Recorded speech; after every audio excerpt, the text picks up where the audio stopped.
लगा देते हैं। पति ने कहा घी तो आया है पर कपास नहीं है। पत्नी ने अपने तन की साड़ी को फाड़ लिया। ब्राह्मणी ने तन की साड़ी को फाड़ कर बाती बनाकर एक शंकर जी के मंदिर में लगा दिया। दूसरी बाती उसने भगवान पीपल देव के नीचे लगा दिया और तीसरी बाती उसने आंवले के वृक्ष के नीचे लगा दिया और चौथी बाती उसने बेलपत्र के वृक्ष के नीचे लगा दिया। 4 बाती शिव महापुराण का स्कंद पुराण कहती है, ब्रह्म वेवर्त पुराण कहती है, हमारा शास्त्र कहता है, कुर्म पुराण कहती है, विष्णु पुराण कहती है कि पीपल का वृक्ष, बेलपत्री का वृक्ष और आंवले का वृक्ष, शास्त्र कहता है कार्तिक के महीने में इन 3 वृक्ष की जड़ में स्वर्ग स्वयं आकर निवास करता है। स्वर्ग स्वयं आकर निवास करता है। इन 3 वृक्ष की जड़ में स्वर्ग स्वयं आकर विराजमान करता है। और चौथे नंबर पर कहा गया कि जहां तुलसी का पौधा होता है, कार्तिक के महीने में तुलसी के पौधे की जड़ में गोलोक धाम आकर निवास करता है। स्वयं भगवान कृष्ण का धाम आकर निवास करता है। पति पत्नी विचार करते हुए साड़ी को फाड़ते, बत्ती बनाते, घी में डुबोते, दीप लगाते चलते जाए। जैसे ही शंकर के मंदिर में दीप लगाया, चिंता भगवान शंकर को हो गई। शिव जी ने इशारा करा पीपल देव को, जिसमें 52,000 ब्राह्मणों का वास होता है। पीपल देव को इशारा कर कर जैसे ही पहुंचे, पीपल के वृक्ष में से एक लड़की निकलकर बाहर आई, काका मुझे तेरे साथ चलना है। इतने में पत्नी पति से कहती है, अपने घर में 6 लड़कियां पहले से, कैसे लेकर जाएं इसको। पति कहता है, देख वो उसका कोई नहीं है, पीपल के पेड़ के नीचे बैठ के रो रही है, ले चल। पत्नी ने हाथ पकड़ा, आगे बढ़े, आंवले के वृक्ष के नीचे पहुंचे। जैसे आंवले के वृक्ष के नीचे पहुंचकर जैसे उन्हें दिया लगाया और दीप जैसे लगाया, इसलिए लक्ष्मी का दीप कभी भी गोल बत्ती का नहीं होता। लक्ष्मी का दीप हमेशा लंबी बत्ती का होता, हमेशा लंबी बत्ती का होता। शिव महापुराण की कथा कहती है, बाती जो लगाई जाती है दीपावली पर लगाओ, चाहे आप धनतेरस पर लगाओ, चाहे आप रूप चौदस पर लगाओ, चाहे पड़वा पर लगाओ, चाहे दूज पर लगाओ, बाती हमेशा लंबी होना चाहिए। लंबी बाती, चाहे तेल की लगा रहे हो चाहे घी की लगा रहे हो, भाव से। बैकुंठ ये सुंदर रूप चौदस की जो पूजन का विधान है, आपको धनतेरस की पूजन का जो विधान बताया था, धनतेरस की पूजन का जैसा विधान था, पहुंचकर पाटे को बिछाकर, चौक पूर कर, जिस थाली में आपने स्वस्तिक बनाकर जो सिक्का रखा है, उसी में एक सिक्का और रखकर उसकी पूजन अर्चना करना है। वैसी की वैसे ही जैसा पहले कल कहा गया, रोली, चावल, हल्दी, मोली, मेहंदी, सिंदूर आदि सब चढ़ाते हुए, और साथ में 2 दीप लगेंगे। रूप चौदस के दिन 2 दीप है। एक दीप है घी का, लंबी बत्ती का, जो लक्ष्मी जी के सीधे हाथ पर आएगा। दूसरा दीप है घी का दीप भी आटे का आएगा और तेल का दीप भी आटे का आएगा। जो तेल का दीप लगेगा वो थोड़ा सा दिया बड़ा लेना, उसमें 4 लंबी लंबी बत्तियां रखना, सरसों का तेल या मीठा तेल या तिल्ली का तेल जो भी मिल जाए उसके अंदर डाल लेना। 4 बत्ती ये लक्ष्मी जी के लेफ्ट हैंड की ओर आएगी। उसी आटे का तेल का जो दिया रहेगा, उसके अंदर या तो पीली सरसों या काली सरसों, जो राई होती है, सरसों होती है, उसके थोड़े से दाने उसमें डाल दिए जाते हैं। लक्ष्मी जी का पूरा पूजन बड़े भाव से करिए, जल का छिटा दीजिए, रोली, चावल, मोली, हल्दी जो भी है आपके पास समर्पित करने के लिए पूजन की थाली में, वो समर्पित करिए। मीठे का भोग लगाइए और भोग लगाने के बाद में बड़े प्रेम से 5 कमलगट्टे, 5 हल्दी की गठान, 5 अमर बेल के टुकड़े। अमर बेल होती है एक लंबी सी बेल, पेड़ों पर चलती है, पीले कलर की, जो कि पूरे पेड़ पर छाई रहती है। उसको कहीं पर भी डाल दिया जाए वो बढ़ती चली जाती है। वो हमारे वंश की वृद्धि के, लक्ष्मी की वृद्धि के लिए श्रेष्ठतम मानी जाती है। 5 टुकड़े अमर बेल के, 5 हल्दी की गठान, 5 कमलगट्टे, दोनों हाथ में लेकर मां लक्ष्मी से प्रार्थना करते हुए उन सिक्कों पर समर्पित कर दीजिए। सिक्कों पर समर्पित कर कर जो घी का दिया लगाया है तुमने लक्ष्मी जी के सीधे हाथ पर, उसको उठाकर माता की आरती कर लीजिए। जो तेल का दिया है, घी का दिया वापस रखकर आरती के बाद में जो तेल का दिया है 4 बत्ती वाला जो तुम जला कर रखी हो, उसको पूरे घर में घुमाकर रूप चतुर्दशी के दिन, रूप चौदस के दिन, नरक चौदस के दिन पूरे घर में घुमाकर, सारे घर के दरवाजे खोलकर, बड़े प्रेम से घुमाकर मुख्य द्वार के बीच में, जो घर से बाहर निकलने वाला द्वार है, उसके ठीक बीचों बीच वो दिया 4 बत्ती का रख देना चाहिए। कुछ देर के लिए दरवाजे खुले रखना चाहिए। पूरे घर में माता लक्ष्मी का स्मरण करते हुए श्री शिवाय नमस्तुभ्यम बोलते हुए दिया रखकर जब वापिस आए, माता लक्ष्मी को झोली पसार कर प्रणाम कर कर कहें, माँ हमारे घर में निवास करो, आपका भंडार सदा भरा रहे, खाली ना हो। हे माँ, जैसे हम दामोदर मास की कथा का रसपान कर रहे हैं, कार्तिक मास की कथा को श्रवण कर रहे हैं, जैसे हमने कार्तिक के महत्व को जाना है और उस महत्व को जाना कि लक्ष्मी भगवान शिव की आज्ञा से जाती हैं, नारायण की आज्ञा से जाती हैं, उसी तरह आप हमारे घर में शिव और नारायण की आज्ञा से विराजमान होइए। माँ को प्रणाम करिए बड़े भाव के साथ। ऐसी ही ये रूप चतुर्दशी की पूजन का विधान है। ये रूप चतुर्दशी की पूजन का विधान, जो थाली अपने धनतेरस के दिन रखी है उस थाली को आप रात्रि को हटा सकते हो, दूसरे दिन फिर वही थाली रखा जाती है।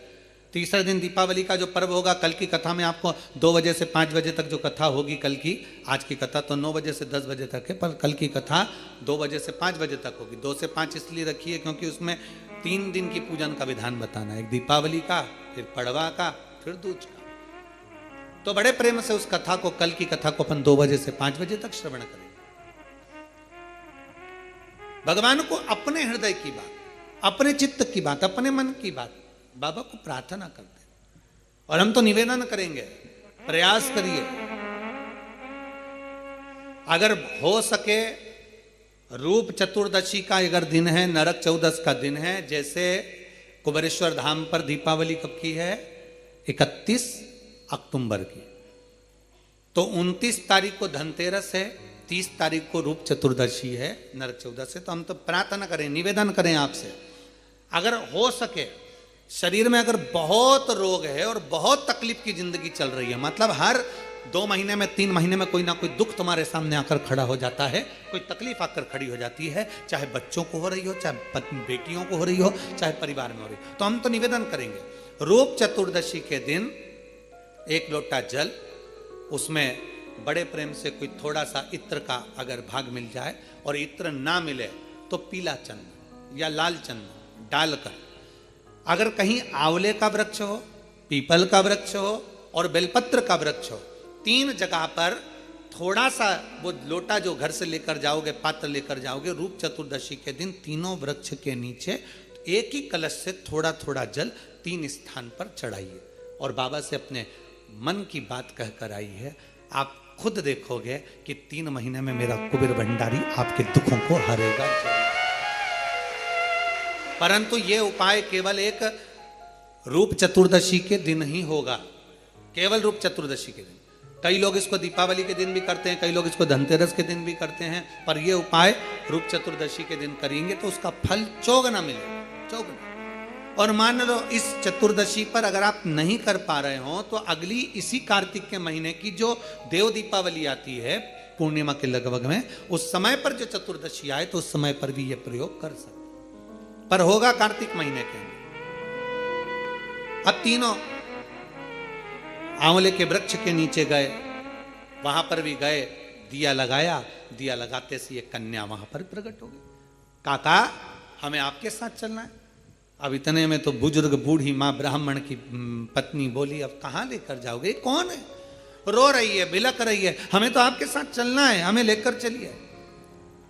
ब्राह्मण ने कहा अब ये रो रही है, कोई भी इसका नजर नहीं आ रहा है, इसको भी ले लो, लेकर चल दिया। ब्राह्मणी चिढ़कर बोली, घर में पहले से 6 बेटियां बैठी हैं, 2 और हो गई, कितनी हो गई, 8, और पति पत्नी 10। पति ने हाथ पकड़ाया पत्नी को, फिर आगे बढ़ गए, बढ़ते बढ़ते सीधे बेलपत्र के वृक्ष के नीचे पहुंच गए। अब तो बेलपत्र के वृक्ष के नीचे दिया लगाने ही वाले थे, इतनी देर में ब्राह्मण ने अपनी ब्राह्मणी से कहा, बिल्कुल मत लगा, बिल्कुल मत लगा, हो सकता है तू दिया लगाए और दीप लगाए और लड़की आ जाए, तो तू दीप मत लगा, दीप लगाए मत। बस ब्राह्मण और ब्राह्मणी दोनों बैठकर वहां पर दिए को ऐसे ही छोड़कर आगे बढ़ने लगे। इतने में ब्राह्मण की 6 लड़कियां घूमती घूमती अपने पिता और माता को ढूंढती ढूंढती आ गईं। बेलपत्री के वृक्ष के नीचे पहुंची, देखा दीप रखा हुआ है पर कोई जलाकर नहीं गया है। क्यों ना अपन इसको जला देते हैं, अपन इसको जला देते हैं। 6 बेटियों ने मिलकर उस दीप को प्रज्वलित कर दिया। जैसे ही दीप प्रज्वलित करा, एक लड़की वहां प्रकट हो गई और प्रकट होते से ही कहा, जीजी ओ जीजी, मेरे को तुम्हारे साथ चलना है, मेरा कोई नहीं है, मुझे लेकर चलो। अब तो 6 ही लड़कियों ने विचार करा, पिताजी इतना सा तो भात लेकर आते, उसमें एक एक गासा सबको मिल जाता। पिताजी थोड़ा सा भाग लेकर आते हैं, सबको इतना इतना सा मिल जाता है। और मालूम पड़े ये एक और बढ़ जाएगी तो 6 और 1 हम 7 हो जाएंगे। लड़कियों ने एक कहा कि देख भाई, हमारे पास में तो वैसे ही खाने का कुछ भी नहीं है। इतने में वो कन्या जो बेलपत्री के वृक्ष के नीचे से प्रकट हुई, उसने कहा, जी जी मुझे कुछ खाने को मत देना, मैं तुम्हारे सारे कपड़े भी धो दूंगी, बर्तन भी मांज दूंगी, तुम्हारा भोजन भी बना दूंगी, तुम जैसा बोलोगे मैं वैसा कर दूंगी। उसमें एक बहन बड़ी चतुर थी, एक बहन बड़ी चतुर थी। उसने विचार करा, चलो अच्छा है, घर का काम करेगी। अभी अपन सब मायके से भी आए हैं, फैलारा ज्यादा है, काम बहुत सारा है, करेगा कौन? माँ दुखी है, पिता दुखी है, तो यही करेगी। हाथ पकड़ा, ले गए। अब तो चलती चलती वो लड़की बोली, मेरे तो पाँव दुख रहे हैं, मुझसे चलता नहीं बने। तो उसमें से एक चिल्ला के बोली कि तुझसे चलता नहीं बने तो तू आई क्यों? जा वापिस जा। नहीं, मेरे को तुम कंधे पर बिठा लो, मैं आराम से चली जाऊंगी। अब इनको क्या मालूम था, बताओ, हम तो अच्छे के लिए लेकर गए तो ऊपर से कंधे पे चढ़ गए। अब उसको कंधे पर बिठा लिया, उसने लहंगा इधर पीछे कर कर दोनों पांव लटका कर कंधे पे बैठ गई और चोटी पकड़ ली जीजी की।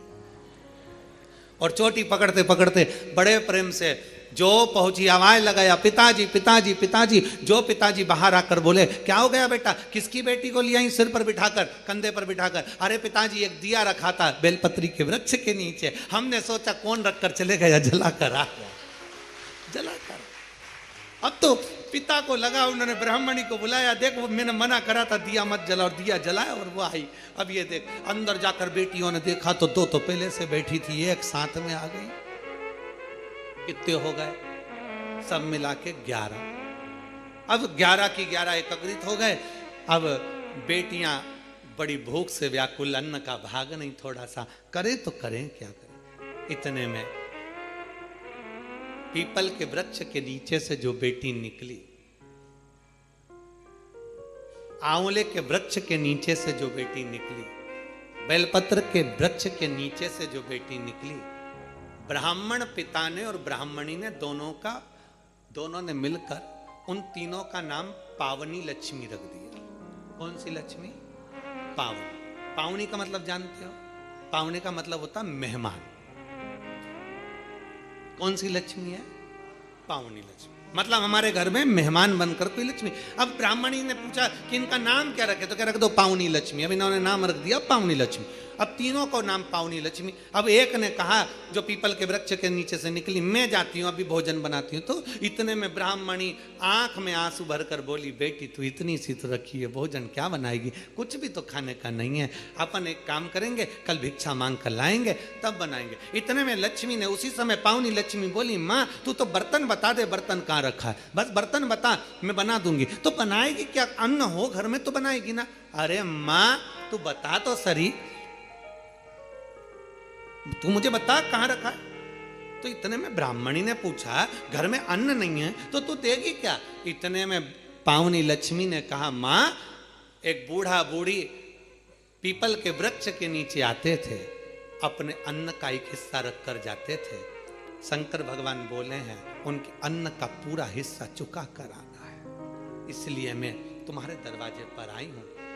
मां भागवता, बर्तन दिए, भोजन बनना तैयार हुआ। जैसे ही भोजन बनकर तैयार हुआ, सबने पाया ऐसा स्वादिष्ट भोजन, आज पेट भरकर जिंदगी में पहली बार भोजन करा। भोजन कर कर बर्तन मंज कर रखे ही थे।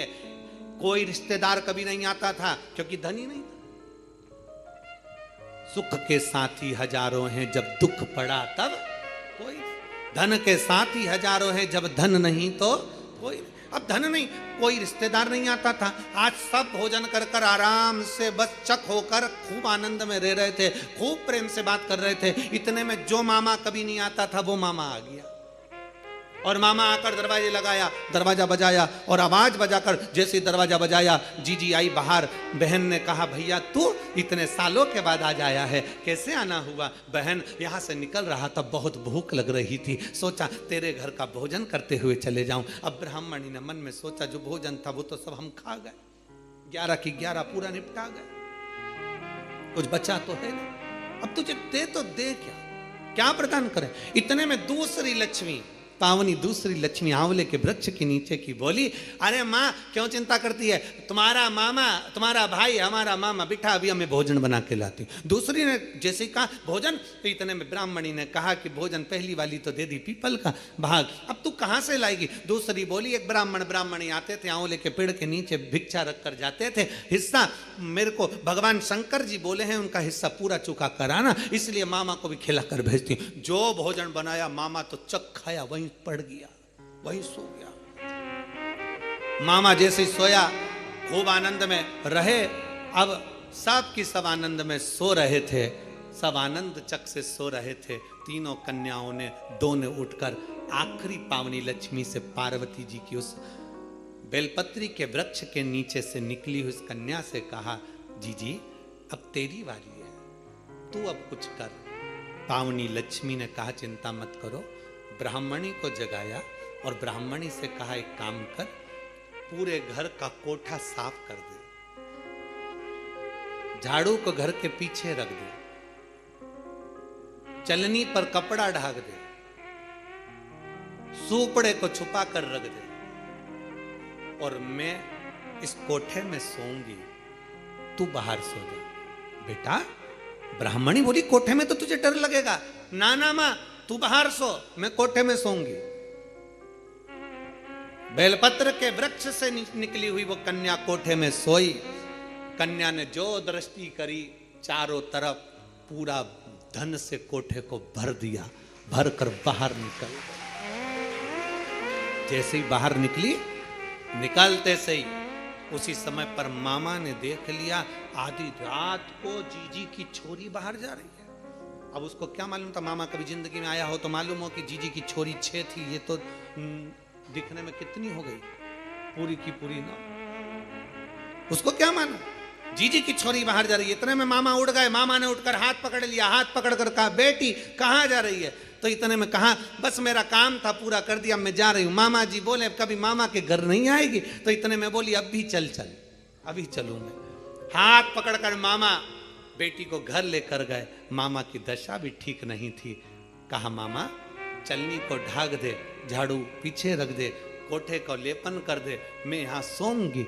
मामा कहे बेटा अकेली कहाँ सो पाएगी? कहा मामा तू जा। मामा को बाहर भेजा, कोठे को धन से भर दिया। तीनों बेटियां एक जगह से इकट्ठी होकर चली तो ब्राह्मणी ने हाथ जोड़कर कहा तुम कौन हो, कौन हो? कहा बाबा दामोदर मास में कार्तिक के महीने में तुमने शिव की अर्चना करी, शंकर के मंदिर का झाड़ू बुआरी कर कर दीप का दान किया, पीपल के वृक्ष का दीप दान करा, आंवले के वृक्ष का दीप दान करा, बेलपत्री के वृक्ष का दीप दान करा, तो शंकर भगवान की करुणा से हम तीनों ने आपका भंडार भरा। भगवान ब्राह्मणी बड़े आनंद में झूमने लगे। ये शिव तत्व, ये शंकर की अविरल कथा है। कार्तिक महीने में दीपदान का बड़ा महत्व है, इसलिए दीपावली की रात्रि को यहाँ कुबेर भंडारी के दरवाजे पर लोग आते हैं, 11 दीप घी के जला कर जाते हैं, दूसरे दिन बाबा का खजाना लेकर जाते हैं। तो ये तो दिल से लोग बाबा के दरवाजे पर आते हैं। और आपको तो बड़े प्रसन्नता, 31 तारीख को दीपावली महापर्व मनाकर लोग 1 नवंबर को बाबा के दरवाजे पर आकर खजाना लेकर बाबा का भजन कर कर जाते। कभी मौका लगे तो दीपावली की रात्रि को आकर एक बार दर्शन करना बाबा के धाम का। ऐसा लगता है पूरा बैकुंठ और कैलाश मेरे बाबा का इस कुबेरेश्वर धाम में आकर बस जाता है। पूरा बैकुंठ कैलाश सारे तीर्थ होकर आइए और एक बार कुबेरेश्वर धाम होकर जाइए। कुबेरेश्वर बाबा की धरा पर कहीं पर भी सुबह से लेकर शाम तक बैठे हुए ऐसा शांति का महान आनंद उत्पन्न होगा। ऐसा लगेगा कि हम कहाँ आ गए। सारे तीर्थ घूमो पर आखिरी में एक बार कुबेर भंडारी के दरवाजे पर जरूर। और देख लिया संसार हमने देख लिया, सब मतलब के यार हमने देख लिया। शिव तत्व